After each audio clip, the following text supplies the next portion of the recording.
Alright, this is going to be lesson 23 problem set, page 277. I expect you to follow along and copy down what I'd copy down inside your module book.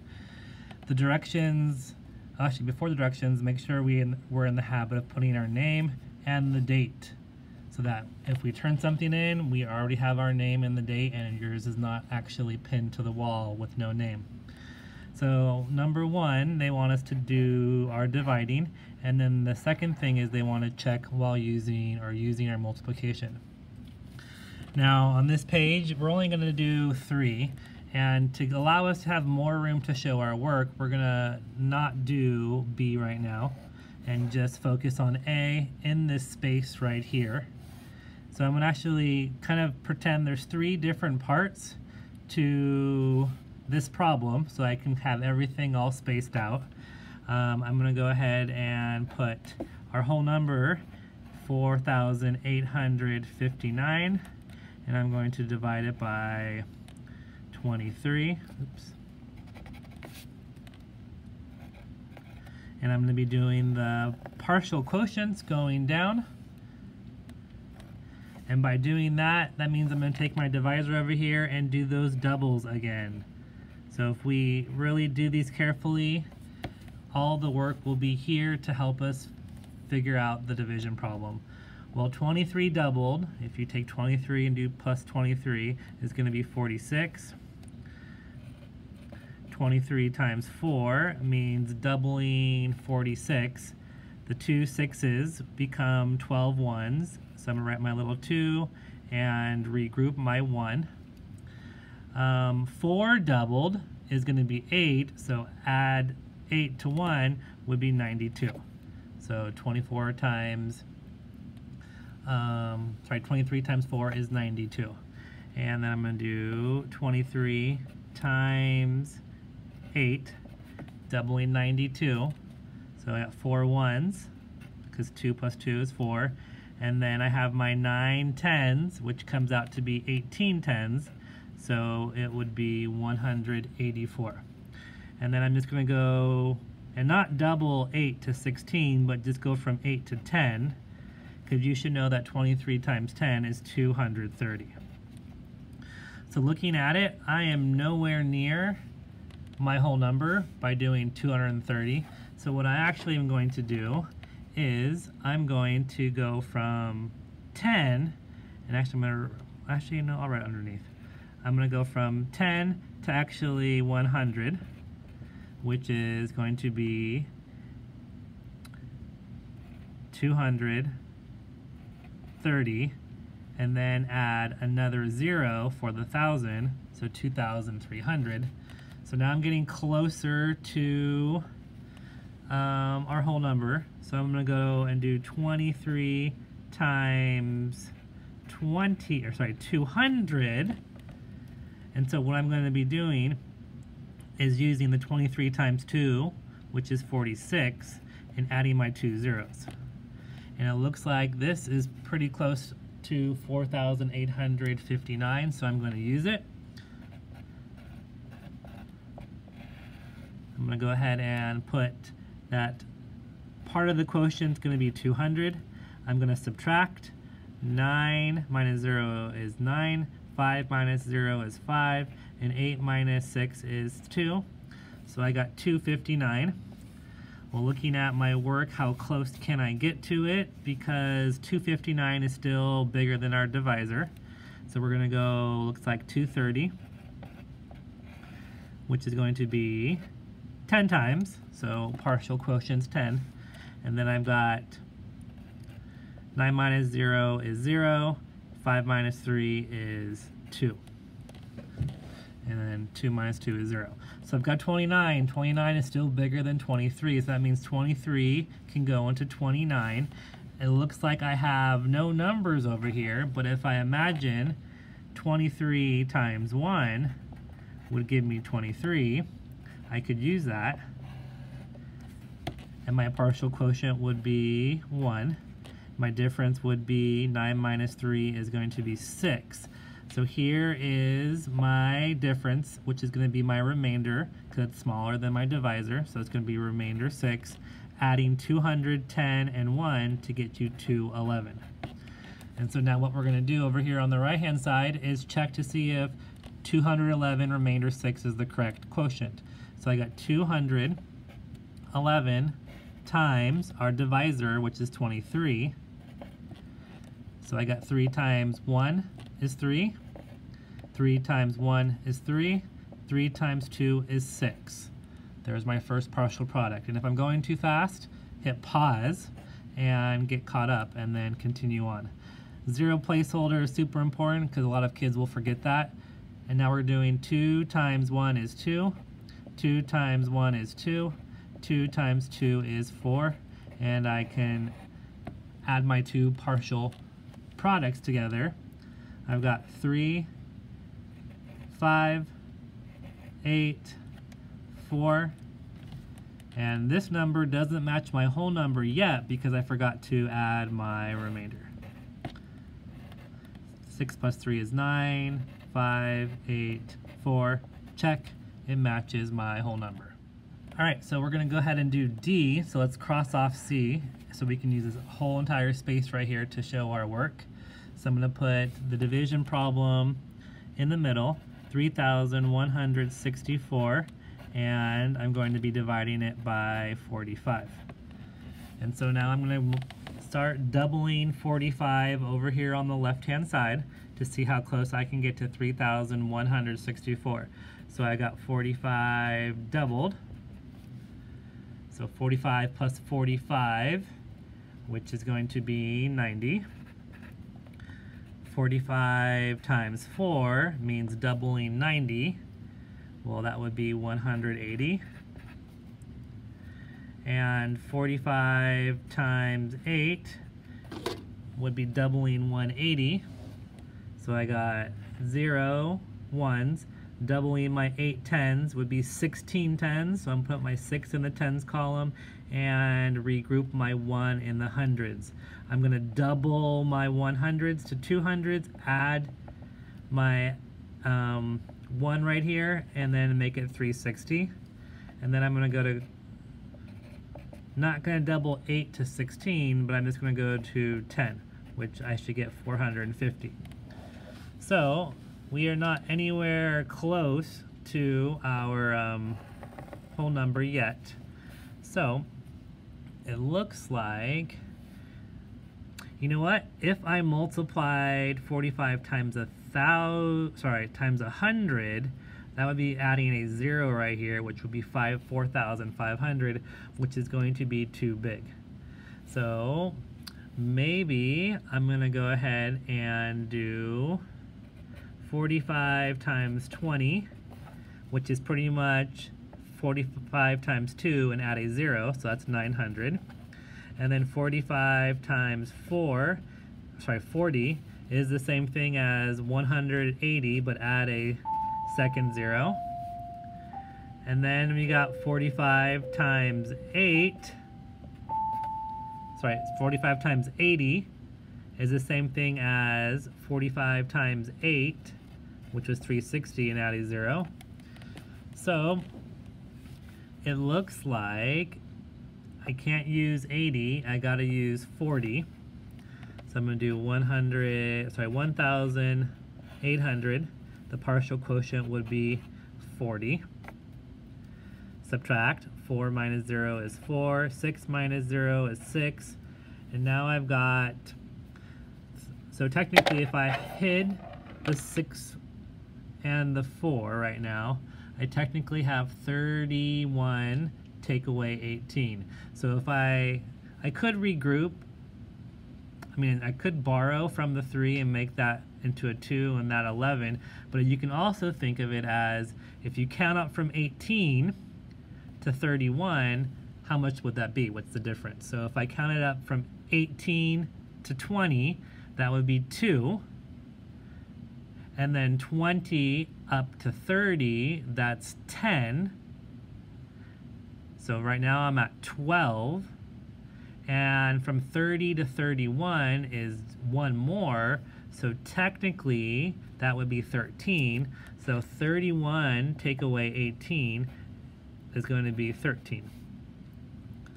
And then looking at my work, it looks like I can't do 40. I have to use 20. So I'm going to subtract 900. 20 is a partial quotient. I got 4, 6 again. But if I hid 6 and 4, you technically have 13 minus 9. So we don't really need to go and borrow from the 1 because that will automatically make that 3 a 13. So if you count up from 9 to 13, from 9 to 10 is 1. And from 10 to 13 is 3. So 3 plus 1 is going to be 4. 464. And looks like the next closest one is 450. Which is technically 10 times with a difference of, looks like 14 right there. So now our difference is smaller than our divisor, so that's going to be our remainder. And 40 plus 60 plus 40 plus 20 plus 10, adding these numbers up, would give you 70. So now it's time to check to see if 70 is the correct quotient. So I'm going to do 70, multiply it by 45. 5 times 0 is 0. 5 times 7 is 35. Cross off my 1s. Add my 0 placeholder. 4 times 0 is 0. 4 times 7 is actually going to be 7 less than 35, which is going to be 28. So 2,800. Add those together. 3 plus 8 is 11, and this is going to be 3 right here, and then I have to add my remainder of 14, which would give me 3,164, which matches my whole number. So we're going to go ahead and go to the next page, or turn it over to 278, and we're going to do number 2 right now. The word problem said Mr. Riley baked 1,692 cookies, or chocolate cookies. He sold them in boxes, so it looks like he's putting those cookies in boxes of 36 cookies each. What does that mean? That means one box is going to have 36 cookies in it. Now they want to ask us to find how much money, so we're having some kind of value of money, did he collect if he sold them all? Sold them all of what? All of the boxes? Sold all of the boxes at $8 per box. Alright, so kind of soaking that in. So if I quickly did a tape diagram to show you, this tape diagram would represent all the chocolate cookies that he baked, which was 1,692, and he sold them in boxes of 36 cookies each. So it looks like we don't know how many boxes he actually can make.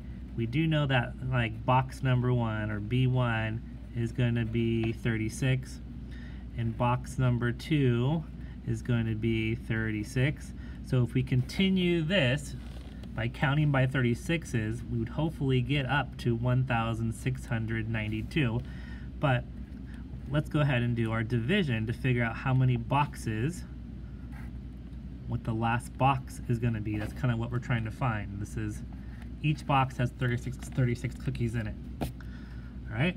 I know they don't give you a lot of space, so do your best to kind of, look at my printing to kind of make it the same size. That way you'll be able to fit everything in this box right here, or in the space. So I've got 1,692 divided by 36. So right over here, I'm going to kind of write my, I'm actually going to be doing maybe my doubles down here. They don't give you a lot of space, like I said, so you're gonna have to make, be flexible and kind of make your printing smaller. So 36 times 2, that's doubling 36, would give me 6 ones, would be 12 ones, and then 3 tens doubled would be 6 tens plus 1 more. This is 72. And then you got 36 times 4, doubling this. That means that's going to be 4 ones, and this is going to be 7 tens doubled is 14 tens, or 144. Doubling this, kind of shrink your writing. Doubling 144 should be easy. 4 doubled is 8, 4 doubled is 8, 1 doubled is 2.